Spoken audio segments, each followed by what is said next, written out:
इन्होंने ऐसा माहौल बना दिया था कि भाई मुस्लिम भाग जाए ताकि सारे हिंदू हमें वोट दे दे। आप 2 दिन पहले आप पे भी एक झूठा मुकदमा दर्ज करने की कोशिश की गई थी दलित उत्पीड़न का, जिसमें एक महिला जो है वो तो अगर वहां प्रत्यक्षदर्शी नहीं होते या कैमरे में कैद नहीं होते, उस महिला को अपने कपड़े फाड़ रही थी, अगर उसको कपड़े फाड़ते हुए सब उतनी जनता नहीं देखती तो आप तो अभी जेल में होते। कहीं ना कहीं सवर्ण समाज के साथ इस तरीके से अत्याचार भी मैं से कहूंगा। नमस्कार साथियों, स्वागत है आप सभी का पाठ संदेश पर। और लगातार जो है हम क्षेत्र के मुद्दों पर बात करते रहते हैं, क्षेत्र की समस्याओं पे जो है आए दिन बात करते रहते हैं। लेकिन एक घटना पुरुला में घटती है जहां एक शिक्षक की बर्बरता की हदें इतनी पार हो जाती है कि वो एक अपने ही शिष्या के साथ, नाबालिग युवती के साथ जो है दुराचार कर बैठता है। और मामला कहीं ना कहीं पूरे प्रकरण में राजनीति बू आ रही है। और आज इस चर्चा को लेके हमारे साथ नमो न्यूज के संपादक वरिष्ठ पत्रकार गजेंद्र चौहान जी हैं। जी सर नमस्कार, स्वागत है आपका पहाड़ जी संदेश पर। धन्यवाद कुलवर जी, आपका बहुत बहुत धन्यवाद। और पहाड़ संदेश के सभी व्यूअर्स को मेरा प्रणाम। जिस तरह से आप लोगों ने पहाड़ संदेश को आज इतनी बुलंदियों तक पहुंचाया है, उसके लिए मैं आप सभी का आभारी हूं। सर, विगत कुछ दिनों से देखा जा रहा है पुरुला में एक ऐसा मामला जो पूरे नगर को ही नहीं बल्कि पूरे जिले को और राज्य को ही शर्मसार करने पे मजबूर कर रहा है। और शिक्षक और शिष्य का जो एक अटूट रिश्ता होता है उसको भी कहीं ना कहीं बदनाम कर रहा है। और ऊपर से कहीं ना कहीं पूरे प्रकरण में राजनीति की बू आ रही है। क्या कुछ कहना चाहोगे? देखिए, यहाँ पे पुरोला में बीमारी ये है, समस्या ये है कि जब भी कोई जघन्य घटना घटती है, हर मामले में राजनीति की बू आ जाती है। यहाँ क्या होता है, जो यहाँ के राजनेता हैं उनकी आत्मा इतनी मर चुकी है कि वह किस मुद्दे पे आंदोलन करना, किस मुद्दे पे नहीं करना, किस मुद्दे पे न्याय दिलाना और किस मुद्दे पे अन्याय करना, ये सब उन्हें इस बात पे निर्भर करता है कि यार जो अन्याय करता है कहीं उसके पास बहुत ज्यादा बड़ा वोट बैंक तो नहीं है, तो वोट बैंक के आधार पे ही यहाँ न्याय व अन्याय तय होता है। यदि बात करें जो हमारा अभी हाल ही में जो पूरा प्रकरण घटित हुआ है, इस मामले में देखा जाए तो कल एक समाचार न्यूज चैनल के माध्यम से, काफी पॉपुलर चैनल है और ओटीटी प्लेटफॉर्म पे हर जगह देखने को मिलता है, उसके माध्यम से जब दून अस्पताल में कवरेज की तो कहीं ना कहीं जो है जो इसमें जांच रिपोर्ट है, मेडिकल रिपोर्ट थी, उस पर भी आरोप लगे हैं कि बोल के ये कुछ और मेडिकल रिपोर्ट दर्शा रहे हैं। बिल्कुल, जब शुरुआत से ही ये मामला संज्ञान में आ गया था कि ये दुष्कर्म का मामला है, तो हमने देखा कि जो अस्पताल प्रशासन है वहां पे उन्होंने एक डॉक्टर नियुक्त कर रखा। डॉक्टर को भी कुछ ज्यादा पता नहीं, यानी कि उस जो बालिका है जो आज अपने संघर्ष कर रही है जीवन के लिए, उसका ट्रीटमेंट भी सही से नहीं किया जा रहा है। तो इससे बड़ा दुर्भाग्य क्या होगा। हमारे आंख में एक घटना बता दूं, अभी 2 या 3 साल पहले हाथरस में इसी तरह का एक दुष्कर्म हुआ था। हाथरस उत्तर प्रदेश में पड़ता है, तो यहाँ पुरोला में कैंडल मार्च निकाला गया, धरना प्रदर्शन किया गया उसको न्याय दिलाने के लिए। एक रोहित नाम का एक लड़का हैदराबाद में किसी यूनिवर्सिटी के हॉस्टल में फांसी लगाता है, तो पुरोला में बड़ा जन आंदोलन हुआ था।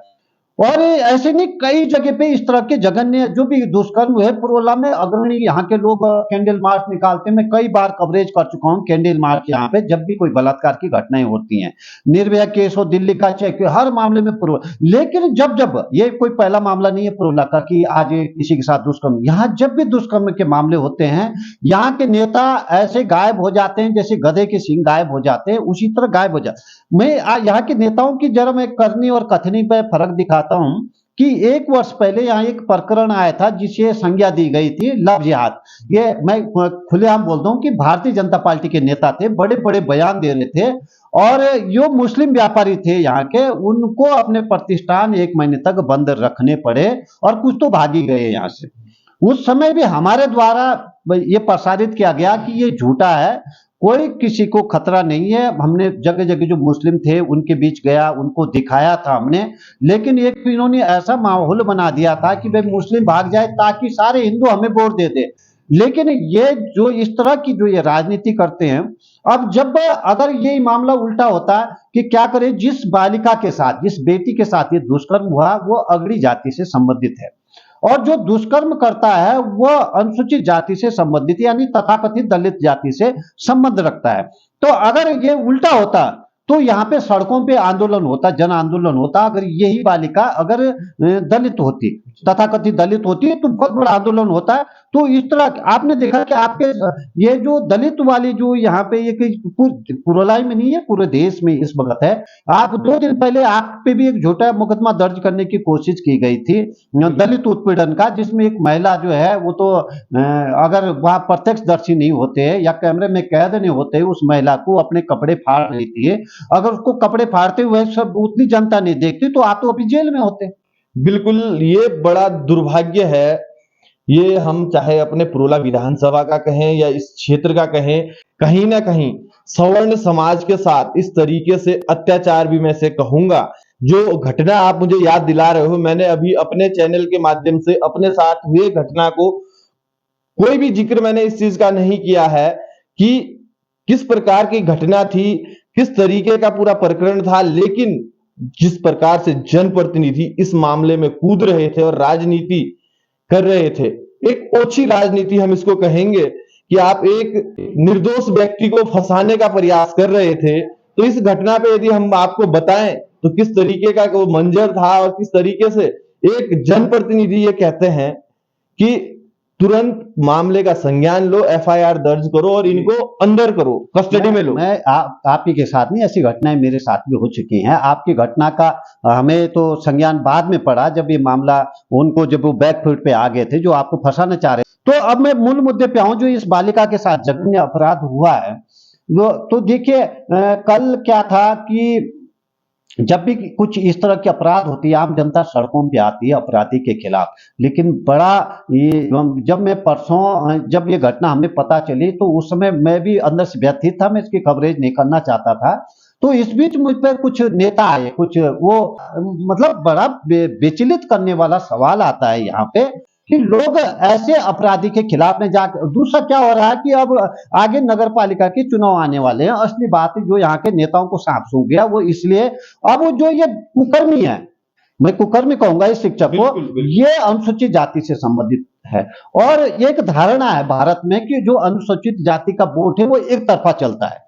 तो इन लोगों ने क्या है, चाहे भारतीय जनता पार्टी के नेता हो चाहे कांग्रेस के नेता, इनको ये लग रहा है कि अगर हमने कुकर्मी शिक्षक के खिलाफ कुछ बोला तो अनुसूचित जाति के वोट हमें नहीं पड़ेंगे। मतलब ये न्याय वो बालिका के साथ जो अपने जीवन के लिए संघर्ष कर रही है, आज वो उसके बारे में नहीं सोच रहे हैं। मैंने बोला ना अपने बारे में, जब मैंने वो 4 अबोध बालिकाओं का मुद्दा उठाया था, तब पत्रकार भी और नेता भी सब मेरे खिलाफ हो गए थे, पुलिस भी हो गई थी। लेकिन इसको यदि हम चौहान जी एक दूसरे नजरिए से देखें और यदि यूं कहें कि सवर्ण समाज के साथ ये बड़ा दुराचार है, और इसी जगह पे यदि वही अनुसूचित जाति की कोई माँ बहन बेटी होती तो शायद अभी पूरे शहर में हंगामा कट रहा होता। अब मैंने पहले उदाहरण दिया ना, हाथरस में जो बेटी है जिसके साथ ये ऐसा दुष्कर्म हुआ था, वो अनुसूचित जाति की थी। और जो रोहित नाम की जो एक युवा ने आत्महत्या की हैदराबाद में, वो भी अनुसूचित जाति की। मेरे को जो याद है जिन जिन के नाम है, उनके मामले में तो यहाँ पुरोला में बड़े आंदोलन हुए न्याय दिलाने के लिए उनको। तो ऐसी आत्मा मर चुकी है, अब सिर्फ वोट के लिए इनकी आत्मा जागती है, अन्य कामों के लिए नहीं। तो देखिएगा आप किस तरीके से राजनीति को एक बहुत ही तुच्छ राजनीति हम इसको कहेंगे, किस प्रकार की राजनीति हो रही है, हमारी माँ बहनों बेटियों के साथ इस प्रकार की अभद्रताएं हो रही है। और कहीं ना कहीं कुछ लोग ऐसे भी हैं जो जाति सूचक शब्द का आज आरोप लगा के सवर्ण समाज के लोगों को डराने धमकाने का कार्य करते हैं, जो घटना मेरे साथ घटित हुई है। और ये घटना जिसमें हमारा 1% कोई दोष नहीं था, यदि हम वो वीडियो पब्लिक के बीच में चलाएं कि किस तरीके से एक महिला जो अनुसूचित जाति की होती है वो अपने कपड़े फाड़ती है और उसके बावजूद खुद थाने तक पहुंचती है। और साथ ही साथ सबसे बड़ी अंधेर तो तब हो जाती है जब हमारे स्थानीय जनप्रतिनिधि ना कहीं से प्रेशर बनाने का प्रयास करते हैं कि गलत को सपोर्ट कर अच्छाई को मारने का। तो ये कहीं ना कहीं बड़ा दुर्भाग्यपूर्ण विषय है। और आज एक बेटी फिर से जिंदगी और मौत के बीच जूझ रही है, लेकिन कहीं ना कहीं नेताओं की चुप्पी और मेडिकल रिपोर्ट पे कोई ऐसा आरोप लगना एक बहुत बड़ा सवाल निशान खड़ा करता है। साथ ही चौहान जी, क्या कुछ आप किस एंगल से आप इस पूरे प्रकरण को देख रहे हो, क्या लग देखो, रहा है? मैं पूरा प्रकरण सीधा सीधा अब ये इस बेटी के साथ पता नहीं क्या होगा।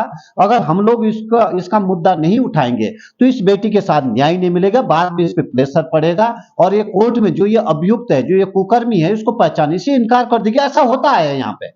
तो हम मांग करते हैं, हमने कल ज्ञापन भी दिया पत्रकार संघ की ओर से कि भैया डीएनए टेस्ट होना चाहिए पूरे घटनाक्रम का, जो जो जहां जहां सबूत है पूरे संकलित होने चाहिए और साक्ष्यों को के साथ कोई छेड़छाड़ नहीं की जानी चाहिए। और ऐसे जो नेता हैं, जिस मामले में जिसने भी पुलिस को फोन किया, वो जो पुलिस अधिकारी हैं, जांच अधिकारी, उनके फोन की रिकॉर्डिंग जो हायर वो आगे जानी चाहिए, उनकी जांच होनी चाहिए कि किसने इनको फोन करके क्या बोला गया है पुलिस को इस बीच। तो ये पूरा प्रकरण था जिस वजह से हम आप लोगों के बीच में लाइव आए हैं कि कहीं ना कहीं जनता सब जानती है और समय आने पे शायद इनको सबक भी बिल्कुल सबक सिखाएगी जनता। और मैं तो पाठ संदेश के माध्यम से आम जनता से निवेदन करता हूं कि इस तरह के नेताओं को आप सबक सिखाइए और तुरंत जहां भी ये मिलते हैं इनसे पूछिए कि जब ये बेटियों के साथ अत्याचार होता है तब तुम गायब कहां हो जाते हो। पूछने का तो हम भी अब बेड़ा उठा चुके हैं। आप जनप्रतिनिधि प्रोला आइए, कोई भी नेता, हम उनसे पूछेंगे कि आप कहां हो, इस मामले में आपने क्या एक्शन लिया, आपका क्या पूरा इसमें सहयोग रहा, पीड़ित पक्ष के लिए आपने क्या किया। बिल्कुल, ये जहां भी ये नेता मिलते हैं इनको पकड़ना है, इनसे ये पूछा जाना चाहिए कि आज जो भी एक बालिका पीड़ित है उसके लिए आप क्या कर रहे हैं। आप तो मैनेज कर रहे हैं मीडिया को, मीडिया ना छापे ना चलाए, इस तरह की हरकतें कर रहे हैं। इन हरकतें करने वाले नेताओं को बेनकाब करेगी जनता, ऐसा हम उम्मीद करते हैं। तो चलिए बने रहिएगा पाठ संदेश के साथ। और साथ ही साथ यदि स्वर्ण समाज के लोगों को जागना है, सवर्ण समाज के लोग जागना चाहते हैं, तो मात्र एक रास्ता है कि इस प्रकार का मामला आता है तो एविडेंस जितना हो सके, जितने आप साक्ष्य खुद इकट्ठे करोगे वही आपके काम आएंगे। तो साथ ही बने रहिएगा, होशियार रहिएगा और सतर्क रहिएगा। धन्यवाद, नमस्कार।